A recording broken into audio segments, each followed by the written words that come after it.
Hi, everyone. I hope you can hear me. My name is Lina, and I work for Watershed Watch Salmon Society, a salmon conservation advocacy charity based in British Columbia.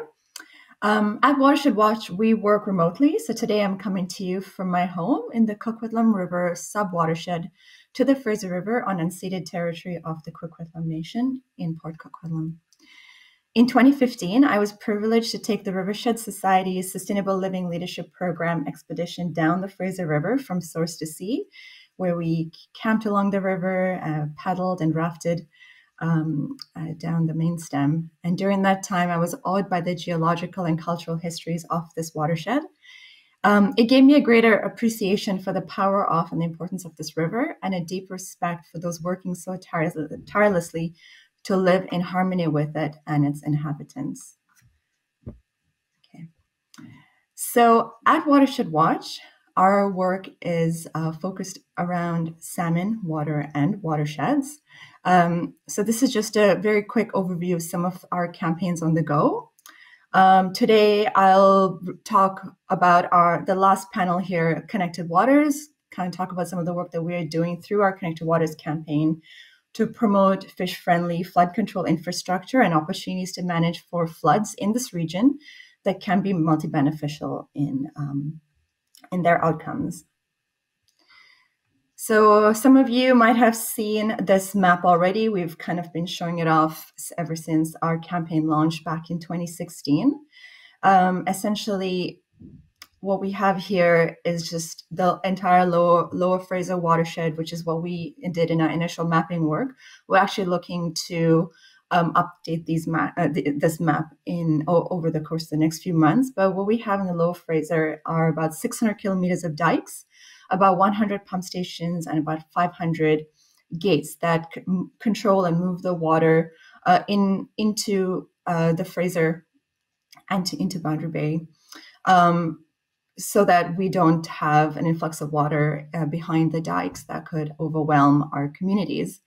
As was presented this morning, the extensive network of freshwater streams and sloughs served as one of the most important nurseries for juvenile salmon within the entire watershed, particularly for Chinook, coho, sockeye, and chum, as well as cutthroat. Unfortunately, over 85% of wetland and floodplain habitat and 117 streams and about 700 kilometers of stream habitat have been lost in the Fraser Valley. Only 15% of historical floodplain habitat remains accessible, and much of that is in the heart of the Fraser, the region we call the heart of the Fraser, the Gravel Reach. So our mapping showed about 1,500 kilometers of waterways in the Lower Fraser watershed impacted by the barriers created by flood control infrastructure. Academic studies by SFU master students and preliminary fieldwork conducted by our partners at Resilient Waters, as well in collaboration with our field crew, have found detrimental impacts of water and habitat quality and quantity, have caused significant impacts to salmon and other species. So we are currently working, as I said earlier, to update this map and kind of understand a broader, more full spectrum understanding of the issue. So this is one of the reasons we became really increasingly concerned with plans to develop in the mainstem of the Fraser River a few years ago. Essentially, this is with regards to the Hurling and Carey Islands that came up a few years ago. What we don't want to see are in-stream habitats that are currently very much an important integral part of the floodplain be ditched, diked, and developed and taken out of use. So this is one of the reasons we became increasingly concerned with plans to develop in the mainstem of the Fraser River, essentially taking current island habitats out of the floodplain and even mismanaging current stretches of riparian habitat. Local side channels and sloughs in Chilliwack have passionate stewards standing up for the improvement and better connection to the Fraser River as well, in particular along the Camp Hope and Bell sloughs. So what's the issue? I've kind of talked about already, but really some of the issues when it comes to flood control structures in particular are how costly they are to maintain and upgrade. Current flood control structures are aging and undersized, and we saw how that unfortunately played out most recently in the November flooding. As mentioned earlier, it wasn't directly on the Fraser, but we did see the impacts of our degraded infrastructure along that area. So there are so many issues, but top of the list would be the mismanagement of land use, but our focus will be on flooding. So we'd say that infrastructure upgrades are costly and governments tend to favor addressing emergencies rather than preemptive preparation and planning to ensure current undersized structures work for everyone, which of course is terrible for a CACIIWC listed species. So the solutions are multi-pronged and can stem from numerous angles. Essentially, at the 10,000 foot level, we think there's a need to change the way we manage for floods and the way that we live with. And that can manifest on the ground through fish-friendly infrastructure and nature-based or natural defense solutions. So essentially, we have an opportunity to restore for salmon and other species and reconnect the floodplain habitats while ensuring Lower Fraser communities are protected from flooding and climate change impacts. So really what we're pushing for is to look at multi-benefit solutions. Mike already touched on this example, but I just wanted to say this is one of the most recent examples of fish-friendly infrastructure being implemented in the gravel reach of the Fraser. That's a before and after photo of of a floodgate on the Agassiz Slough. You can see how before it was quite constricted, would have created very poor flow of water and inappropriate passage for fish back and forth. However, the new gate opened up 7 kilometers of habitat behind the dike for salmon, and as per reports from city staff, it did really well during the November high water events. Unfortunately, projects like that, so I'm just going to go back to that, tend to be one-time or like one-off at this point. It's really hard to normalize this kind of use of infrastructure, and that's one of the things we're trying to achieve.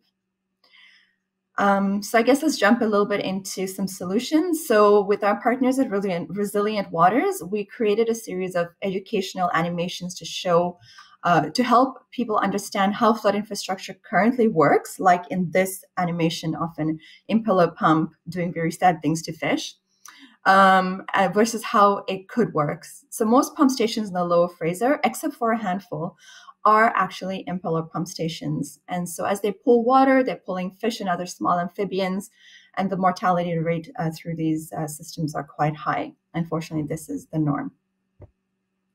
So this is a graphical depiction of a fish-friendly axial pump, which features 2 fixed curved blades with larger spaces in between, so fish are able to move through relatively unharmed. These blades are paired with innovative guide vanes to minimize fish disorientation and limit extreme pressure differences. These are actually quite easy to install and can offer a simple retrofit to an existing pump station. Mortality levels are known to drop significantly with pumps like this as well. I think it was Ryan who mentioned setback dikes. So we did look at that as well. There are definitely some opportunities in the gravel reach that could be open for discussion for setback dikes. So this is a really great nature-based solution, perhaps an opportunity to think creatively and think big by setting back the dikes and giving the river more room to move and flow as naturally as possible. Similarly, dike breaches where possible, and of course, keeping community safety top of mind, could improve and expand habitat and renaturalize waterways like the Fraser. So here you can see you breach a dike, you're letting the water flow through. In low water times, it would probably be like shallow wetlands, but then with high flow, you are able to allow the water to move through the dike breaches. Sometimes this can be paired with the main dike setback. So you could have a setback dike and a dike breach together, and that could be interestingly paired to improve to increase habitat and allow for water room for the river to move. So there are really numerous hard and soft infrastructure solutions that can be employed creatively in managing for floods and for fish in ways that continue to protect communities and enhance natural environments, but they must be encouraged and supported. And by supported, I mean with government direction and appropriate funding criteria for works like this. So kind of not almost pitting one funding pot of money against another, where some work, you can get funds for environmental work on one hand, but then infrastructure on the other that doesn't consider the needs of the environment. So these are just like a laundry list, really, of all of the different ways that we can be creatively managing for floods and for nature at the same time. So really, there are numerous benefits, and it really affords us the opportunity to adapt to climate change. That's super important as we need to think about the next 100, 200 years. There are so many benefits to investing in fish-friendly flood control, protecting and restoring and reconnecting wild salmon and other at-risk fish and wildlife population through improved water and habitat is definitely top of mind for us. I already mentioned climate change. One other thing that I really need to mention is the climate justice lens, and especially opportunities through reconciliation, because First Nation communities are unfortunately disproportionately impacted by flooding, as well as the salmon declines, as Murray spoke to initially. In fact, about 90% of reserves across Canada are placed in floodplains, so we know that that is not done by accident, and we need to be addressing those discrepancies or those systems that were put in place. And finally, I guess this is my last slide. I'll end here. Basically, we are proposing a number of different actions to boost resilience of Lower Fraser salmon through habitat restoration and flood control, and modernizing the way we manage for floods. We need to promote and adopt fish-friendly, nature-based flood management solutions and strategies to reduce flood risk and improve protection.